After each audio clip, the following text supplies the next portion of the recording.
Hey guys, welcome to success Dilip. मैं दिलीप कुमार, स्वागत है आपका इस वीडियो में। तो दोस्तों, एक बेहतरीन जॉब्स अपडेट लेकर आ गया हूं आप सभी आईटीआई डिप्लोमा और डिग्री होल्डर के लिए। जी हाँ दोस्तों, वैकेंसी रिलीज की गई है आईटीआई टेक्नीशियन की। जबरदस्त वैकेंसीज है।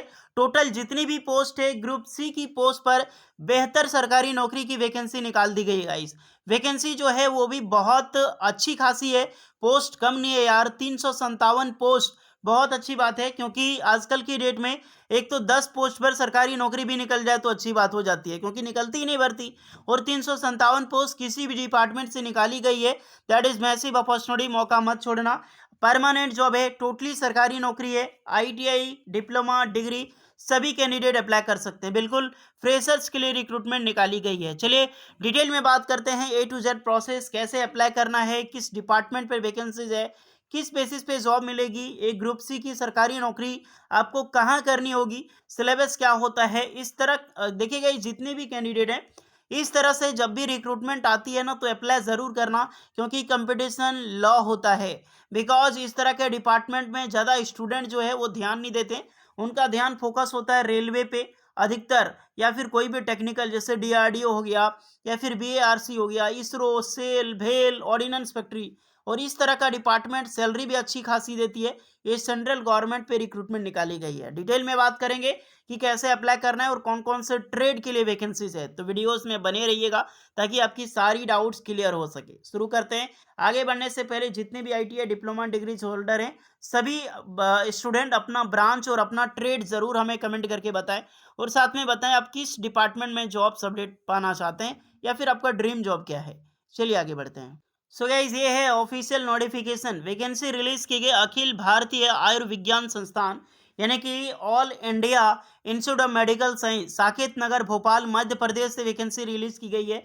यानी कि आपकी जो पोस्टिंग होगी भोपाल में होगी, मध्य प्रदेश में, यहीं पर आपकी जॉब लोकेशन होने वाली है। ये जितनी भी रिक्रूटमेंट है डायरेक्ट रिक्रूटमेंट है, यानी कि टोटली परमानेंट जॉब है एज ए एम्स भोपाल में। तो इस तरह की जो रिक्रूटमेंट होती है, सोच लो कितना बड़ा विभाग है ये। सेंट्रल गवर्नमेंट की जॉब है। और सबसे बड़ी बात कि इस तरह के डिपार्टमेंट में कंपटीशन कम होता है, जैसे कि मैंने पहले ही बताया है। अब चलिए पोस्ट वाइज डिस्कस करते हैं कि किस किस पोस्ट वाइज कितनी पोस्ट निकाली गई है। सबसे पहले देखो, हॉस्पिटल अटेंडेंट ग्रेड थर्ड की पोस्ट है। टोटल नंबर 106 है। लैब अटेंडेंट ग्रेड वन में या ग्रेड टू में आपकी 41 है। उसके बाद मेडिकल रिकॉर्ड टेक्नीशियन में 38 है। फार्मासिस्ट ग्रेड टू में 27। वायरमैन के लिए टोटल 20 है। सैनिटरी इंस्पेक्टर ग्रेड वन में 18 है। प्लम्बर के लिए इसमें भी 15 पोस्ट पर रिलीज की गई है। आर्टिस्ट मॉडलर में 14 है। केशियर में वैकेंसी 13 है। ऑपरेटर ईएनएम या फिर लिफ्ट ऑपरेटर में टोटल 12 पोस्ट है। नेक्स्ट है जूनियर मेडिकल रिकॉर्ड ऑफिसर्स में 5 करके है।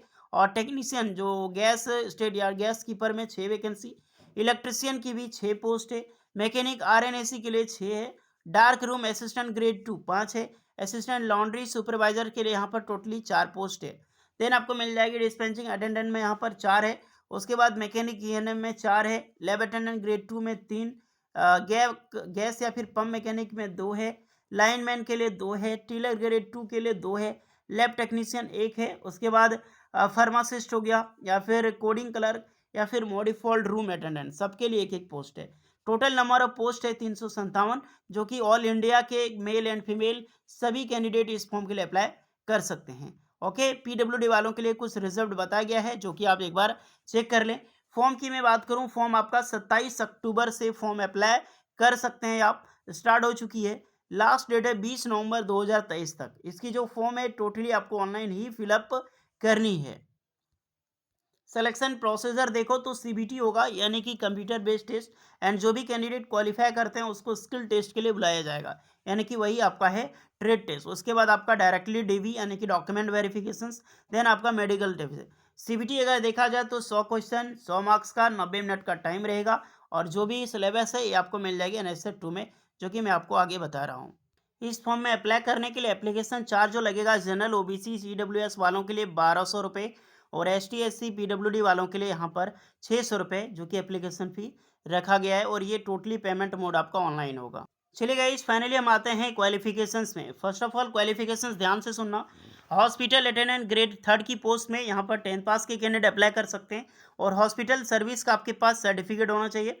18 से 30 साल एज लिमिट है। लैब अटेंडेंट ग्रेड 2 में यहाँ पर 12 पास से कैंडिडेट अप्लाई कर सकते हैं। डिप्लोमा +2 ईयर की आपके पास रेलेवेंट फील्ड में एक्सपीरियंस है तो बेहतर, नहीं तो फ्रेशर एलिजिबल है। 18 से 27 साल एज लिमिट है। मेडिकल रिकॉर्ड टेक्नीशियन में बीएससी मांगी गई है या फिर 12 पास किए हुए हैं, 6 मंथ की डिप्लोमा, तो भी आप अप्लाई कर सकते हैं। 18 से 30 साल एज लिमिट है। फार्मासिस्ट ग्रेड 2 की रिक्रूटमेंट है तो डिप्लोमा फार्मेसी अप्लाई कर सकते हैं। उसके बाद वायरमैन की वैकेंसीज है तो वायरमैन में आईटीआई पास आउट होना चाहिए। इलेक्ट्रिशियन ट्रेड में आप अप्लाई कर सकते हैं, बट यहाँ पे क्या है कि एक्सपीरियंस मांगी गई है। ओके, हर एक ट्रेड में नहीं है, बट यहाँ पर प्रैक्टिकल एक्सपीरियंस 5 साल की मांग दी गई है। 18 से 30 साल एज लिमिट है। उसके बाद है सैनिटरी इंस्पेक्टर की रिक्रूटमेंट है तो 12 पास के कैंडिडेट अप्लाई कर सकते हैं। प्लम्बर की वैकेंसीज है तो प्लम्बर में जो भी कैंडिडेट अप्लाई करना चाहते हैं आईटीआई पास आउट होनी चाहिए आपका प्लम्बर ट्रेड में। यहाँ पर 5 साल की प्रैक्टिकल एक्सपीरियंस है। भैया इतना ज़्यादा एक्सपीरियंस है, बहुत ज़्यादा एक्सपीरियंस हो जाता है। 18 से 30 साल एज लिमिट मांगी गई है। देखते हैं, फिलहाल तो एक्सपीरियंस मांगी जा रही है। मॉडलर की रिक्रूटमेंट है तो डिप्लोमा सर्टिफिकेट होनी चाहिए फाइन आर्ट्स में +2 ईयर की एक्सपीरियंस। उसके बाद है आपका यहाँ पर केशियर की, तो यहाँ पर डिग्री मांगी गई है कॉमर्स में +2 ईयर की एक्सपीरियंस। देन आपका यहाँ पर है कि आपका ऑपरेटर ईएनएम या फिर लिफ्ट ऑपरेटर, तो इसमें आईटीआई की कैंडिडेट अप्लाई कर सकते हैं। यहाँ पर कोई भी एक्सपीरियंस नहीं है, आईटीआई होना ही चाहिए, ध्यान रखना। रिलेवेंट रिलेवेंट ट्रेड यानी कि लिफ्ट ऑपरेटर की ट्रेड है या फिर ऑपरेटर की ईएनएम ऑपरेटर की ट्रेड से आईटीआई पास आउट है तो बिल्कुल आप फ्रेशर अप्लाई कर सकते हैं, इसमें एक्सपीरियंस नहीं जरूरत पड़ता है। जूनियर मेडिकल साइंस आप देख सकते हैं। मैनीफोल्ड टेक्नीशियन इसमें 12 पास या फिर आपने आईटीआई कर रखी है mechanical engineering. ITI mechanical engineering मतलब मशीनिस्ट, फिटर, टर्नर, ये सारे ट्रेड वाले +5 ईयर की एक्सपीरियंस। इलेक्ट्रिशियन की रिक्रूटमेंट है यार, तो यहाँ पर भी आईटीआई चाहिए +5 ईयर की एक्सपीरियंस। मतलब एक्सपीरियंस मांगी गई है, ओनली आईटीआई स्टूडेंट को ही देखने को मिल रही है कहीं ना कहीं। आरएनएसी वाले अप्लाई कर सकते हैं, देख सकते हैं, तो आपने आईटीआई कर रखी हो या फिर डिप्लोमा कर रखी हो, दोनों अप्लाई कर सकते हैं। +2 ईयर की एक्सपीरियंस है। 18 से 40 साल एज लिमिट है। डार्क रूम असिस्टेंट यहाँ पर डिप्लोमा रेडियोग्राफी में होनी चाहिए। असिस्टेंट लॉन्ड्री सुपरवाइजर में इसमें 12 पास प्लस अप्लाई डिप्लोमा कर सकते हैं। डिस्पेंसिंग अटेंडेंट में यहाँ पर डिप्लोमा फार्मेसी है। मैकेनिक ईएनएम में इसमें आईटीआई पास आउट चाहिए और 2 ईयर की एक्सपीरियंस यहाँ पर मांगी गई है। आईटीआई इलेक्ट्रिशियन इंजीनियरिंग, इलेक्ट्रिशियन वाले अप्लाई कर सकते हैं। एंड मैकेनिकल वही आपका फिटर के ट्रेड वाले अप्लाई कर सकते हैं। अदरवाइज में डिप्लोमा कर रखी है तो डिप्लोमा इलेक्ट्रिकल मैकेनिकल इंजीनियरिंग दोनों एलिजिबल है। नेक्स्ट है आपका लाइब्रेरी अटेंडेंट ग्रेड 2 में, तो इसमें डिप्लोमा चाहिए। उसके बाद गैस या पंपिंग मैकेनिक है तो 12 पास के +5 ईयर का एक्सपीरियंस है, अप्लाई कर सकते हैं। बट आपने आईटीआई कर रखी हो मैकेनिकल इंजीनियरिंग में तो 3 साल के एक्सपीरियंस वाला अप्लाई कर सकते हैं। मैं जहाँ पर भी मैकेनिकल बोल रहा हूँ आईटीआई मतलब फिटर मशीनिस्ट वाले ट्रेड इसमें एलिजिबल हैं।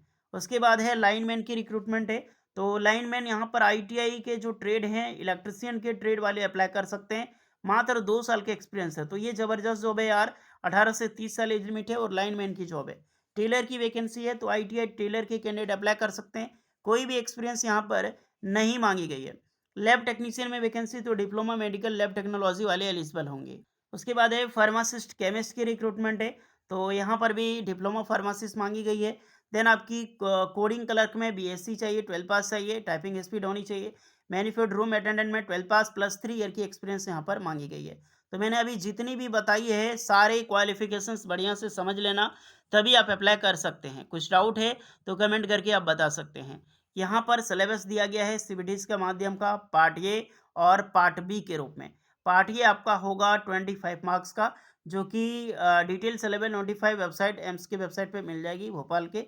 पार्ट बी आपका 75 मार्क्स का होता है और इसका जो ट्रेड है स्पेशली उस ट्रेड से क्वेश्चन पूछा जाएगा, उस ब्रांच से क्वेश्चन पूछा जाएगा, टोटली 75 मार्क्स का। यानी कि आपका ट्रेड मजबूत है तो आप आराम से ये जॉब ले सकते हैं। बट वही है कि एक्सपीरियंस थोड़ा यहाँ पर मांग दी गई है। एज में रिलैक्सेशन सभी कैंडिडेट को मिलेगी, चाहे आप ST SC हैं, OBC हैं, ऑल कैंडिडेट को एज में रिलैक्सेशन देखने को मिलेगी। कुछ डाउट है तो कमेंट कर सकते हैं। ये है आपका एम्स भोपाल की न्यू रिक्रूटमेंट की अपडेट। 357 पोस्ट पर कई सारी पोस्ट में एक्सपीरियंस मांगी गई है और कुछ पोस्ट में आपका फ्रेशर भी अप्लाई कर सकते हैं। ओके, तो जिसमें फील्ड बैठते हैं, जिसमें एलिजिबल हैं, आप अप्लाई करें। आपके पास एक्सपीरियंस है। देखिए आजकल की डेट में अगर सक्सेस होना है ना कहीं एक्सपीरियंस लेना बनता है। जहाँ पर भी कॉन्ट्रैक्ट के तौर पे जॉब निकले कुछ करूँ ज़रूर करें, तभी लाइफ में आगे बढ़ पाओगे, क्योंकि आने वाले कुछ समय बाद आपको कहीं पर भी जॉब देखने को नहीं मिलेगी। ओके, तो एक्सपीरियंस इसीलिए कंपनी आज मांगती है और एक्सपीरियंस आपको लेनी चाहिए। अदरवाइज इसी तरह बहुत कम वैकेंसी गवर्नमेंट की फ्रेशर्स के रूप में 5 साल 4 साल में आती रहती है। होपफुली ये अपडेट बतानी थी। वीडियो कैसी लगी ज़रूर बताइएगा। यूजफुल लगी हो लाइक शेयर एंड सब्सक्राइब करें। मिलते हैं नेक्स्ट वीडियो में, तब तक के लिए जय हिंद।